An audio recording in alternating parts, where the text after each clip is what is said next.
ಬಿಕ್ಲು Shiva murder ಪ್ರಕರಣದಲ್ಲಿ ಶಾಸಕ ಬೈರತಿ ಬಸವರಾಜ್ಗೆ ಬಂಧನದ ಭೀತಿ ಎದುರಾಗಿದೆ. ಬೈರತಿ ಬಸವರಾಜ್ಗೆ ಬೋನಿಟ್ಟು ಕಾಯುತ್ತಿರುವ ಸಿಐಡಿ ಪೊಲೀಸರು ಯಾವುದೇ ಕ್ಷಣ ಯಾವುದೇ ಘಳಿಗೆ ಶಾಸಕ ಬೈರತಿ ಬಸವರಾಜ್ ಅರೆಸ್ಟ್ ಆಗೋ ಸಾಧ್ಯತೆ ಇದೆ.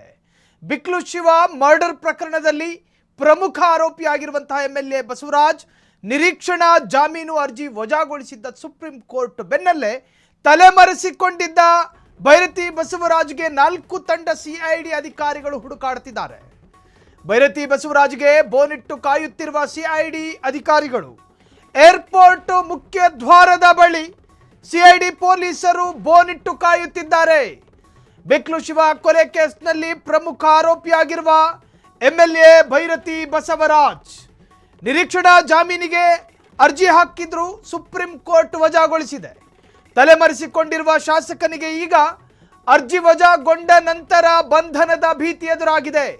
ಏರ್ಪೋರ್ಟ್ನಲ್ಲೇ ಕಾದು ಕೂತಿರುವ ಸಿಐಡಿ ಅಧಿಕಾರಿಗಳು ಬಂದ ಕೂಡಲೇ ಬಂದ ತಕ್ಷಣ ಇಮಿಗ್ರೇಷನ್ ಅಧಿಕಾರಿಗಳ ಪರಿಶೀಲನೆ ನಡೆಯುತ್ತಿರೋ ಹೊತ್ತಲ್ಲೇ ಅರೆಸ್ಟ್ ಮಾಡೋ ಸಾಧ್ಯತೆಗಳಿದ್ದಾವೆ.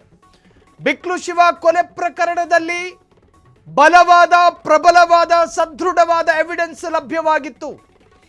ಆ ಸಾಕ್ಷ್ಯಾಧಾರಗಳಿಂದ ಈ ಪ್ರಕರಣ ಅತ್ಯಂತ ಸೂಕ್ಷ್ಮ ಪ್ರಕರಣ ಎಂದು ಕರೆಸಿಕೊಂಡಿದೆ.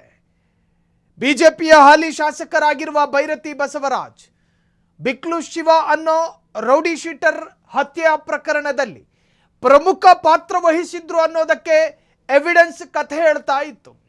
ಆ ಪ್ರಕರಣದಲ್ಲಿ ಹೈಕೋರ್ಟ್ಗೆ ನಿರೀಕ್ಷಣಾ ಜಾಮೀನು ಅರ್ಥಾತ್ ಆಂಟಿಸಿಪೇಟರಿ ಬೇಲಿಗೆ ಅರ್ಜಿ ಹಾಕೊಂಡಿದ್ರು.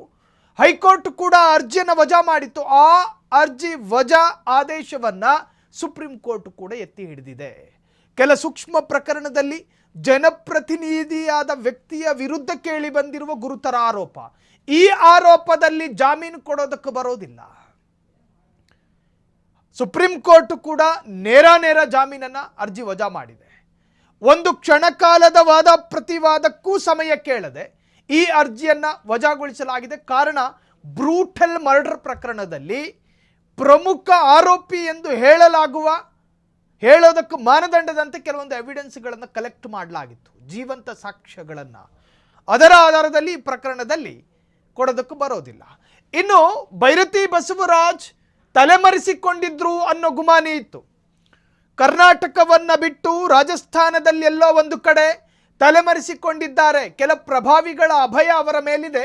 ಹಾಗಾಗಿ ತಲೆಮರೆಸಿಕೊಂಡಿರುವ ಸಾಧ್ಯತೆ ಇದೆ ಅನ್ನೋ ಕಾರಣಕ್ಕೆ ಸಿಐಡಿ ಅಧಿಕಾರಿಗಳು 4 ತಂಡಗಳನ್ನು ರಚನೆ ಮಾಡಿ ತೆಲಂಗಾಣದಲ್ಲಿ ಒಂದು ತಂಡ, ರಾಜಸ್ಥಾನದಲ್ಲೊಂದು ತಂಡ, ಕೇರಳ ಮತ್ತು ಕರ್ನಾಟಕದ ಗಡಿ ಭಾಗದಲ್ಲೂ ಕೂಡ ತೀವ್ರ ತರಹದ ಶೋಧ ಕಾರ್ಯಕ್ಕೆ ಇಳಿದಿತ್ತು ಅಧಿಕಾರಿಗಳ ವಲಯ.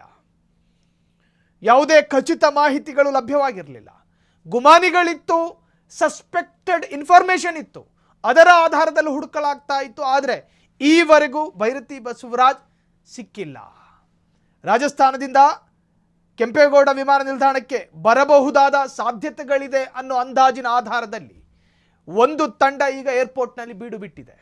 ಬೈರತಿ ಬಸವರಾಜ್ ಅವರ ಫ್ಲೈಟು ಲ್ಯಾಂಡ್ ಆಗ್ತಾ ಇದ್ದ ಹಾಗೆ ಇಮಿಗ್ರೇಷನ್ ಅಧಿಕಾರಿಗಳ ಪ್ರೊಸೀಜರ್ ಪ್ರಕಾರ ಆಗಬೇಕಾಗಿರುವ ಪರಿಶೀಲನೆಯ ಮಧ್ಯದಲ್ಲೇ ಇವರಂಡರ ಅರೆಸ್ಟ್ ಅನ್ನೋ ಸಾಧ್ಯತೆಗಳಿದ್ದಾವೆ. ಸಿಐಡಿ ಅಧಿಕಾರಿಗಳು ಬೀಡು ಬಿಟ್ಟಿದ್ದಾರೆ. ಏರ್ಪೋರ್ಟ್ನಲ್ಲಿ ಅಧಿಕಾರಿಗಳಿದ್ದಾರೆ. ಯಾವುದೇ ಕ್ಷಣದಲ್ಲೂ ಬೇಕಾದರೂ ಬೈರತಿ ಬಸವರಾಜ್ ಅರೆಸ್ಟ್ ಆಗೋ ಸಾಧ್ಯತೆ ಇದೆ. ಬಿಕ್ಲು ಶಿವ ಕೊಲೆ ಪ್ರಕರಣ, ಆ ಪ್ರಕರಣ ರಾಜಕೀಯ ತಿರುವನ್ನು ಕೂಡ ಪಡೆದುಕೊಂಡಿತ್ತು. ಆ ಪ್ರಕರಣದಲ್ಲಿ ಶಾಸಕರು ಹೆಂಗೆ ಪ್ರಮುಖ ಪಾತ್ರವನ್ನು ವಹಿಸ್ತಾರೆ ಅನ್ನೋದಕ್ಕೊಂದಷ್ಟು ಸಾಕ್ಷ್ಯಗಳು ಲಭ್ಯವಾಗಿತ್ತು. ಈ ಪ್ರಕರಣದಲ್ಲಿ ಐ ವಿಟ್ನೆಸ್ ಆಗಿರೋದು ಬಿಕ್ಲು ಶಿವನ ತಾಯಿ, ಜೀವಂತ ಸಾಕ್ಷಿ. ಆ ಸಾಕ್ಷಿಯೇ ಈ ಪ್ರಕರಣವನ್ನು ಅತ್ಯಂತ ಸೂಕ್ಷ್ಮ ಪ್ರಕರಣ ಮತ್ತು ಹೈ ಪ್ರೊಫೈಲ್ ಪ್ರಕರಣ ಅನ್ನೋದಕ್ಕೆ ಸಾಕ್ಷಿಯಾಗಿದೆ. ಈಗಾಗಲೇ ತಲೆಮರೆಸಿಕೊಂಡಿರುವ ಬೈರತಿ ಬಸವರಾಜ್ ಕೆಂಪೇಗೌಡ ಏರ್ಪೋರ್ಟ್ಗೆ ಬರೋ ಸಾಧ್ಯತೆ ಇದೆ. ಇನ್ನು ಏರ್ಪೋರ್ಟ್ನಲ್ಲೇ ಬೋನಿಟ್ಟು ಕಾದು ಕೂತಿರುವ ಸಿಐಡಿ ಯಾವುದೇ ಕ್ಷಣ ಅರೆಸ್ಟ್ ಆಗೋ ಸಾಧ್ಯತೆಗಳಿದ್ದಾವೆ. ಕ್ಷಣದ ಸುದ್ದಿಗಳಿಗಾಗಿ ಫ್ರೀಡಂ ಟಿವಿ ಸಬ್ಸ್ಕ್ರೈಬ್ ಮಾಡಿ, ಲೈಕ್ ಮಾಡಿ ಹಾಗೂ ಫಾಲೋ ಮಾಡಿ.